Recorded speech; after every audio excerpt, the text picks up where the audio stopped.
it's Sue here, and today I'm going to tell you the story of somebody called St Martin.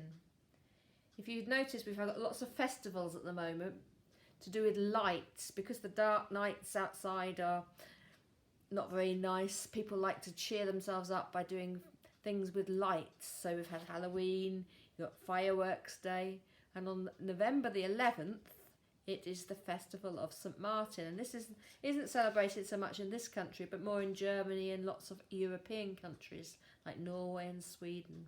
So anyway, here's the story of St Martin. Here's St Martin. But first of all, we're going to go back to when he was a little boy.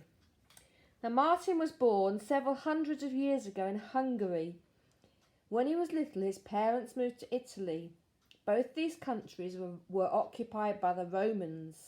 Martin's father was a Roman officer. Every day, Martin watched his father and the other soldiers do their drills in a huge square. And in the evenings, Martin would tell his father that when he grew up, he wanted to be a soldier. His father was pleased and bought him a wooden sword, a helmet, and a hobby horse. Now, Martin had a friend called Julia. Here she is. She and her parents were Christians, and every week they went to church and worshipped God. Martin wasn't, but he followed one day Julia. He followed her to church. He peeked inside the church and he saw a priest singing, and the people were singing back to him. Then the man spoke to the people. Martin didn't understand what he was saying, but he did like being in the church. Julia told Martin many stories about Jesus, who she said had been sent by God to all people. She told him that God loved everybody, especially the poor. Now, when Martin was 15 years old, he was old enough to become a soldier. And he soon went on to become an officer. That's why he's got this special thing on his head and a red cloak here. He had a servant too and a fine horse. Unfortunately, I haven't got a horse, so you'll have to imagine that. His servant cleaned his sword every day, made sure his uniform was clean, and looked after his horse.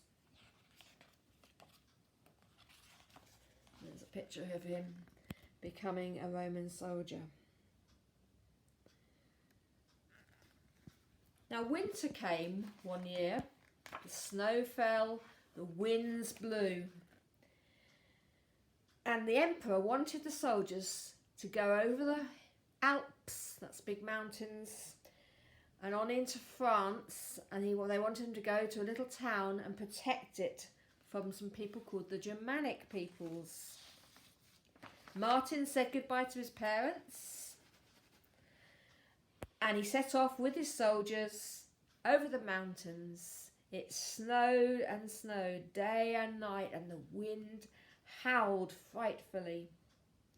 Finally, they reached the French town of Amiens. They stayed there to protect the town. But one day, Martin and his officers rode through the villages, rode through the streets. It was bitterly cold, and the streets were completely empty except for a beggar. Hardly any clothes on. The rest of the soldiers went past, but Martin had pity on him. He took off his cloak, he got his sword, and he sliced his cloak in half. He gave half to him, kept half for himself.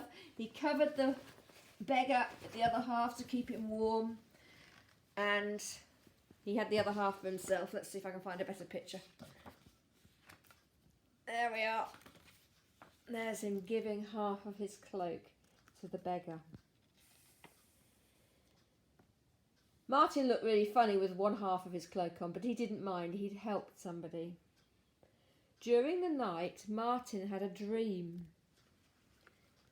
A man appeared to him, and he had on the part of the cloak that he'd given the beggar.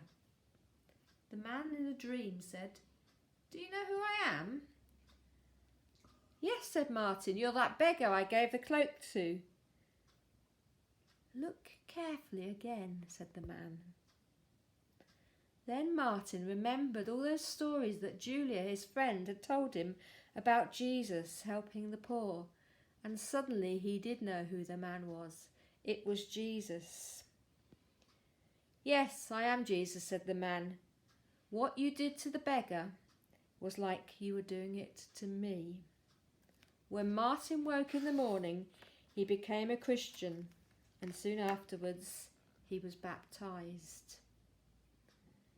So that's the story of St. Martin, a kind Roman soldier who gave half of his cloak away to a poor beggar one night.